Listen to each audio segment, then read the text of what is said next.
এখানে কোরআনের আয়াত কোট করা হয়েছে লা ইন শাকারতুম লা আযীদান্নাকুম ওয়া লা ইন কাফারতুম ইন্না আযাবি লাশাদীদ।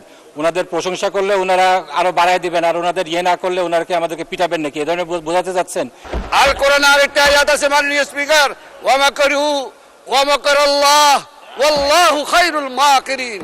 তোমরা বলেছো, তোমরা বুঝেছো, তোমরাই কৌশলী, আপনারাই কৌশলী, কিন্তু আল্লাহ বলছেন আমি শ্রেষ্ঠ কৌশলী, আর যারা আমার সাথে কৌশল খাটায় তাদের অবস্থা খুবই শোচনীয়। মাননীয় স্পিকার, কোরআন হাদিসের এরকম অবমাননাকর কিছু বিষয় এগুলো আমাদেরকে কোনোভাবে করা যাবে না, এটার ব্যাপারে আপনার দৃষ্টি আকর্ষণ করছে মাননীয় স্পিকার।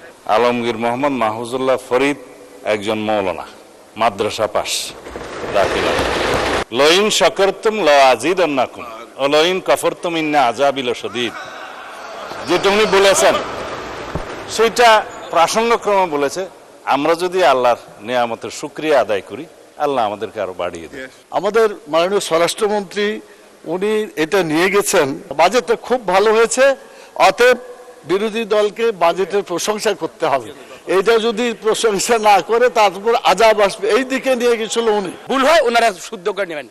পবিত্র কোরআনে একটা আয়াতের মধ্যে আছে সামিআনা ওয়া আতানা, আমরা শুনলাম এবং এতায়াত করলাম, যা সহি তারাই যেন আমরা আমল করি, এই আমলের মধ্যে দিয়ে আমাদের যেন পরিশুদ্ধতা থাকে। আল কোরআনে আরেকটা আয়াত আছে মাননীয় স্পিকার, ওয়া মাকারু ওয়া মাকারাল্লাহ ওয়াল্লাহু খায়রুল মাকিরিন। তোমরা বলেছো, তোমরা বুঝেছো, তোমরাই কৌশলী, আপনারাই কৌশলী, কিন্তু আল্লাহ বলছেন আমি শ্রেষ্ঠ কৌশলী, আর যারা আমার সাথে কৌশল খাটায় তাদের অবস্থা খুবই শোচনীয়। মাননীয় স্পিকার, আমি সেদিকে আর যাচ্ছি না। মাননীয় অনেক কথা ছিল। মাননীয় সদস্য, খুব জরুরি না হলে পয়েন্ট অফ অর্ডারে দাঁড়াবেন না। পয়েন্ট অফ অর্ডার সমসাময়িক চলমান বিষয়ের উপর হতে হবে। প্রশংসা করলে ওনারা আরো বাড়ায় দিবেন, আর ওনাদের না করলে ওনাকে আমাদেরকে পিটাবেন নাকি, এই ধরনের বোঝাতে যাচ্ছেন? এটা তো আসলে ভুল ব্যাখ্যা হচ্ছে, এটা খুব ভুলভাল বিষয়।